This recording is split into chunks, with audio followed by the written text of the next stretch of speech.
grand, especially like this heat.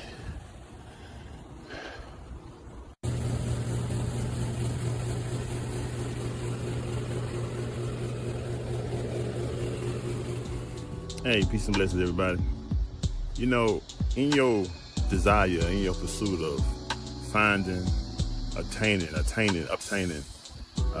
protecting and cultivating your peace, you know, your happiness, your space, your aura, your vibe, understanding that there's so much value and significance that is found in that state of being, in that place, because in reality, we all are striving towards just being happy, but not just being happy, but we're talking about being at peace, being in a place of being where we good, where we don't feel like we need anything else.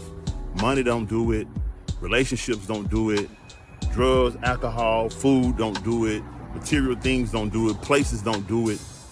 You know, while all of those things do give us some degree of happiness, some degree or level of peace, it's all just temporary, you know. And so we find ourselves chasing these things and wanting more. And, you know, I was thinking just a minute ago, cause I was watching Lil Wayne and Birdman have this conversation on screen, and I seen on the table, you know, where Lil Wayne was there, he got all this drink on the table, like a lot of different bottles and stuff.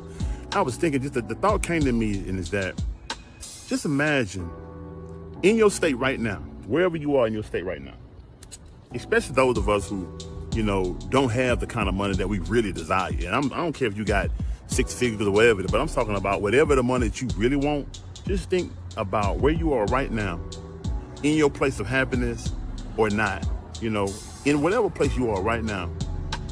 And then all of a sudden you got that money that you want. You got those millions, or you got those billions, or you got those thousands. And let's just say wherever this place or whatever, you know, whatever this amount of money is, it has opened up your world the way you can get a hold of whatever it is you want, right? This is the idea I want you to have in mind. You can just get whatever you want now. So just imagine being able to get a hold of everything that you desire.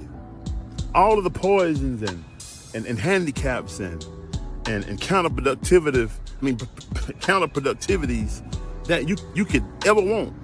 What I'm saying, like for men, you can get all the kind of females you want, you can get the cars you want, you can go and have all the orgies you may desire, drink how you want, smoke how you want, and women vice versa. Whatever it is, whatever your thing is, you can get it in a measurement that you can't get it right now. I'm saying, like in a way to where you feel like you'll be quenched, and then you find out that the flesh is insatiable. You can't satisfy it. No matter how much you give it, you might get full for the moment, but then there comes another time of craving and hunger, you know? And so what I want you to have in mind as you strive through life in cultivating, attaining, protecting, maintaining your peace, you know, as we strive to do that, as we strive to get to that place, understanding that one thing is the fulfillment of obligations. You see, when I was showing you all of what's going on with my yard, and I'm gonna tell you something, I don't really be feeling like doing it. I don't like doing it. It's hot. It's a tough job. You know, getting out here and trimming these bushes and cutting these little trees down and cutting the grass, and, you know, it's easier just to pay somebody to do it. Of course it is. But whether you're paying someone to do that and do whatever else you're paying someone to do, you have to also understand that there will be times and things still in your life that you are obligated to. You have obligations all throughout your day, all throughout your week, all throughout your life that has to be fulfilled. And you see, in fulfilling these obligations, I got sweat going in my eye, y'all. That's why I keep doing that. But in fulfilling these obligations, have you ever noticed that whenever you get something done that you have to do, that you needed to get done, that every time you seen that sock on the floor, or you seen those dirty clothes in the restroom, or you seen those dishes in the sink, you know, you seen that paperwork sitting on the desk, you seen that book that hasn't been completed, you know, you seen that dirty car, you seen that business plan that hadn't been rolled out yet, you know, a course that you taken and you just haven't went on here and knocked it out. You know, have you noticed that when you finally finish, how relieved you feel, how good you feel? You see, the fulfilling of obligations give you a level of satisfaction and peace that nothing else can give you. And when you really look at life, you see, life is full of obligations. And when you fulfill your obligations, you attain certain levels of peace that can't be took from you. And the only way you will lose it is by not fulfilling or continue to fulfill your obligations throughout life. Because you see, life don't allow us just to complete one thing and okay, now I'm good.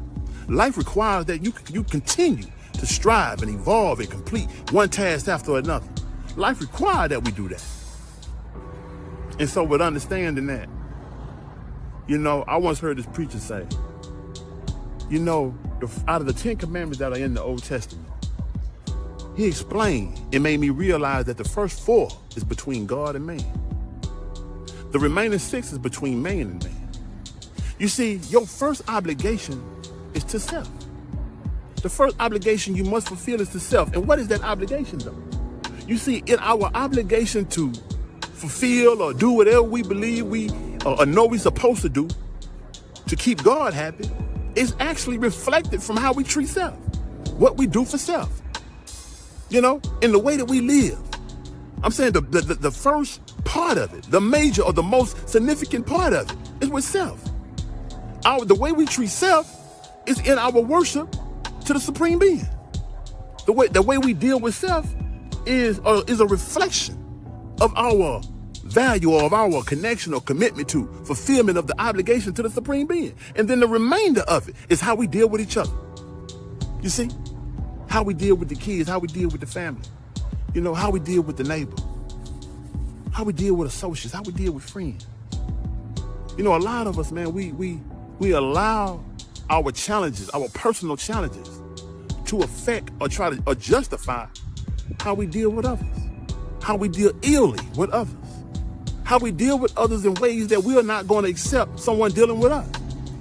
The challenges that we go through or that our life has been attached to, whatever those challenges are personal. Those challenges belong to you. Those challenges belong to me. Those are mine. That's what's on my table. I gotta handle that. I gotta fulfill those obligations. I gotta deal with that for whatever reason that it may be. And I don't want to wish this on nobody else, because if I want somebody else to carry this burden, that means ain't no way that I can love someone else just as much as I love me or want for somebody else what I want for myself. So understand that everybody got challenges and obligations though. Everybody got ills and woes. So therefore, understand that we all have them is never a justification to deal with somebody in a way that we wouldn't want them to deal with ourselves, in a way that we're not going to accept someone to deal with us, right?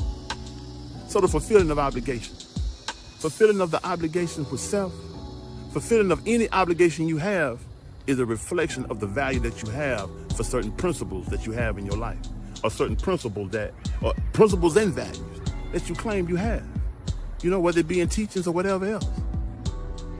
So keep that in mind as you strive throughout your Saturday and your Sunday and back into your week on your Monday, that it's about bringing value. It's about fulfilling obligation. It's about fulfilling obligation with self, fulfilling obligations with your fellow man and woman. Peace and blessings.